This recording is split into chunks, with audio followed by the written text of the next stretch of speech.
What is up, everyone? Welcome back to Base Damage, and also welcome to the first episode of a series I want to call Let 'em Cook. In terms of basically trying to do a series more on decks that I'm just trying to like theory craft and just kind of see what stuff I can think of and brew up. Especially if it's, say, like it's a deck or something that's a little harder to pick up, like maybe the cards are a little more pricey or expensive or something, but then I have an idea for a deck build and I'm like, you know what, this sounds fun. At least let me try to brew something together to be like, hey, more of a proof of concept and whatnot. This is not a deck that I have built. I do not own this deck in real life. It's just something I was able to take pieces on like the simulator and whatnot and kind of try to pull what looks to be of what could be a fun deck and off of a particular concept. And for this one is for Jojo's Bizarre Adventure, Golden Wind. And I can't really say obviously they couldn't like say the names of the actual like stand names and stuff like that in on the cards because of like copyright stuff and everything, but it's whatever. So when I was looking through Jojo Golden Wind a little while back, talking to some people in the Discord community, I discovered this particular card right here.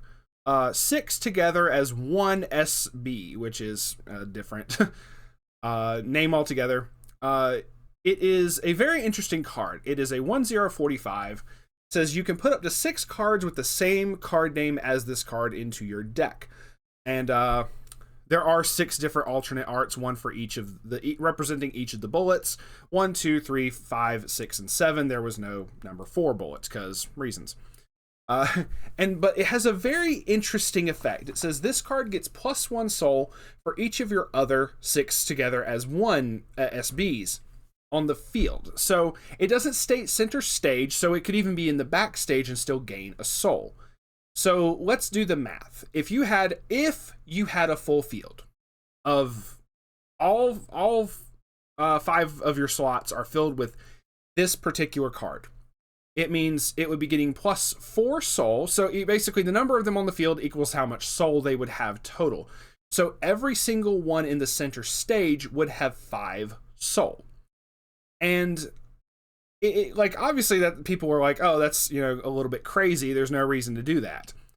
Understandable, but what if we could just control the number of these cards on the field at a time to control exactly how much soul that they have that you can swing for? To the point that you could like have, you know, 4 soul or something on the field and just like 2 of them center stage. And the concept around this was utilizing the standby triggers. Typically with standby, you want to be able to play your big characters that are like, you know, high attack power, high soul count, that you can just cheese them in for 0 cost. Just, you know, the cost of a card from playing the standby from hand or when you trigger it. So my idea was to keep, because you can run 6 copies of these, you can run 6 of these, to try to keep 1 or 2 copies center stage. And just having 2 copies on the center stage would mean they would have 2 soul each. And then just every turn, if you wanted to control how much soul that they had, you could stand by more of them in and try to just basically keep big soul characters on the field and just keep swinging with them every single turn for higher soul damage. It was just a very interesting concept, so I wanted to put a deck together, but then I found like some of the double rares and whatnot were a little pricey, and I wasn't really able to build the deck itself. So this is, like I said, this is more just a proof of concept thing. So let's go through each card in the deck that I put together to try to work towards that goal as much as possible, to try to get these on the field and try to really pump up the soul numbers and try to push for damage. So had a very interesting spread of the level 3s and whatnot. Just wanted to kind of have a little bit of variety. That's why it's like 3 copies of each of them. The first level 3 is Heavy Gunshots Mista. It's a 3/2/9/5. It has an early play condition. We don't have that. It gets 500 power for each of your other Golden Wind characters, making it 11/5 with a full field. And up to 1 time per turn, when damage dealt by this, the turn this is placed on stage from hand, when damage dealt by this card is canceled, you can deal 1 damage to your opponent. The Smoke of Death Fugo is a 3/2 10k. If all of your characters are gold to win, it gains 1,000 power. During your turn, when this card's battle opponent becomes reversed, you can pitch 2 cards from hand and burn for 2. A little bit extra burn here is kind of helpful. This one is one of the climax combos. Remnant of the Past Diavolo is a 3/2 10k. If this card is in your center stage, all of your gold and win characters get plus 1,500 power. And it can stand itself if you summon it off of Eternal Ruler, which is this standby. And you pay the cost of 2 stock and pitching 2 cards. If you summon it by the effect of Eternal Ruler, you can do that cost and stand it. I don't really do the standing effect. It's more the fact of the buffing effect is very nice when you need to push for it in game. This Erased World Emperor Crimson's 3/2 10k. This was mainly put in here for the on-play heal effect, which is really nice. But it does have another funny little effect that I thought was kind of cool.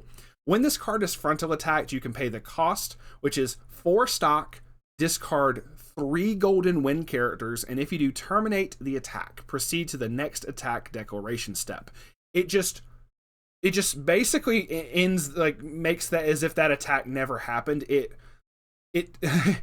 skips the trigger step, the counter step, the damage step, and the battle step, just as if nothing happened. It's a very funny card, but this is also one of the expensive cards that I was talking about before. Was this a double rare? This was also a double rare.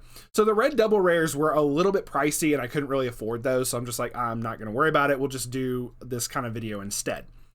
So that's not going to come up every single time, but it's a funny fucking card.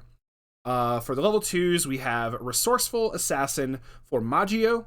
It's a 2,500 backup, and it's an anti-change. When you use this card's backup, you may pay the cost, which is pay 1 and sack 1 character from your stage, which is kind of interesting for this deck anyway.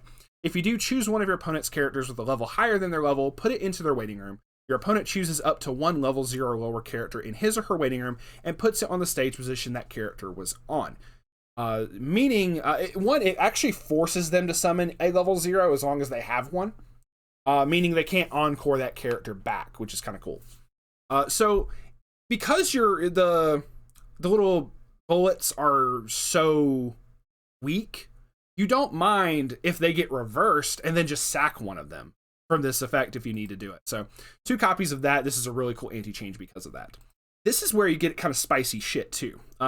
He Who Sinks into the Ground, Seko and Sa, S-A. It's a 2/2/7/5. If you have 2 or more other golden wing characters, it gets 2k power, making it a 95.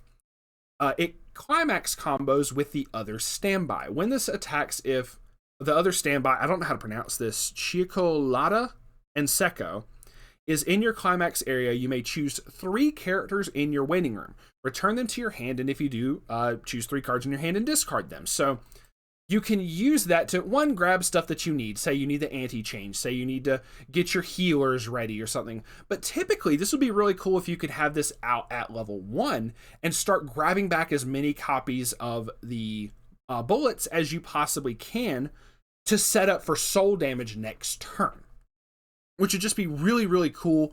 And it just seems to be a very fun combo off of that. We do run the level 0 that also climax combos off of the same standby, so that you could summon this at level 1 and then still like stand it and still attack with it and everything, and then just get your setups ready for the bullets. So that's it for the 2s.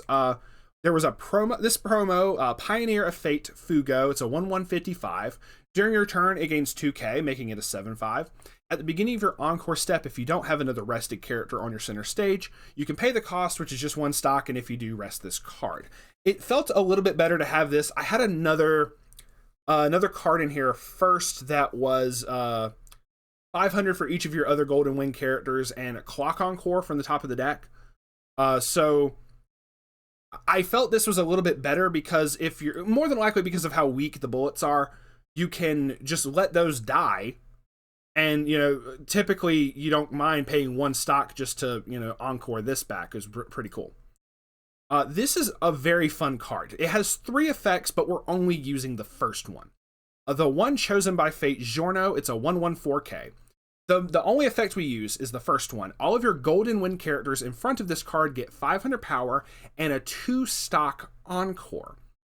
So the main idea for this is obviously, like, the buff doesn't matter. It's more they're giving all of the bullets a reduced encore so that you can keep attacking again and again. And just try to keep like high soul damage numbers on the field.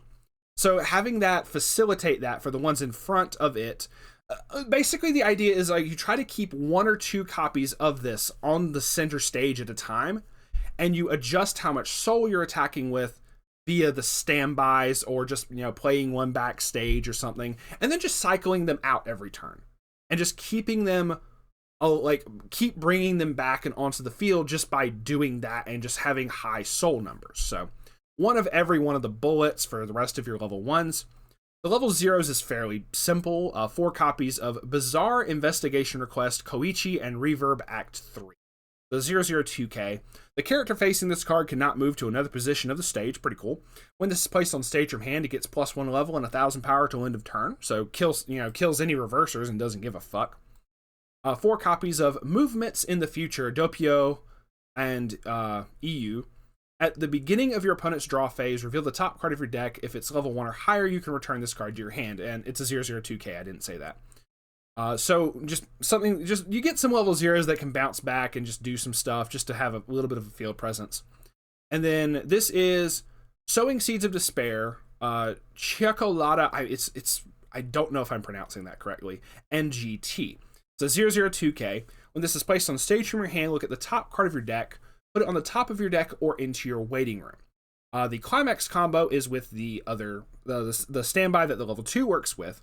When it's played, you can pay 1 and bounce this back to your hand to choose one of your other golden wing characters and stand it. So as early as you can summon this level 2 out with the standby, stand it the same turn that you summon it, and then go ahead and get the climax combo off by attacking with it and salvaging back characters and everything. So, because this also then opens up an open position in your backstage, if you trigger another standby, you could bring back the bullets. You can do really whatever you need in that regard. Just kind of like set up like your backstage for whatever you need for other triggers. Just really have stuff open and really good options in general. So I thought that was really cool to include in it. And lastly, this particular Brainstormer, Determination to Uncover Truth MJ. So 0015. It has an ability called a climax combo called Playback, which it says you could choose to Under the Falling Sky in your climax area, return it to your hand when your opponent levels up. I'm assuming that lets you grab a specific climax. We don't run that. We run it for the Brainstorm effect, which is pay 1, rest this card. Mill 4. For each climax revealed, choose up to 1 cost 0 or lower character in your waiting room and put them on separate positions of your stage. That could be anything from this level 0 right here to bounce back to hand to stand stuff, to basically just trying to get the bullets back out onto the field. And that's going to be the main thing with that. If you think you can do your brainstorm and get them back, if you think you can encore them cheaply, summon them back that way, summon them back with the standbys just over and over, and then just keep hitting with really, really high soul numbers and just soul rush your opponent. So that is the theory behind it all. Like I said, 8 standby, 4 copies of Eternal Ruler, and 4 copies of Cicolata and Secco. And that, I'm probably mispronouncing those names, and I apologize. I don't speak Italian. So yeah, like I said, this is not a deck I've built in real life, and this is not one that's really been tested. I would love to be able to test this properly at some point, but for now, it's just kind of a deck brew and just say, hey, I've been thinking about this and I've been brewing this. Here's what I've come up with. I would love to get a discussion going if you think there'd be some interesting changes that could be done or ways that you think you could improve this. By all means, please comment it down below. It would be greatly appreciated. If you also have a deck that you've been theory crafting or something and you want to submit it for maybe a future episode for this, I'm always coming up with decks myself that I'm like, this would be cool if I built it, but I can't build it for price point reasons or just can't find the fucking cards or whatever, just stuff like that.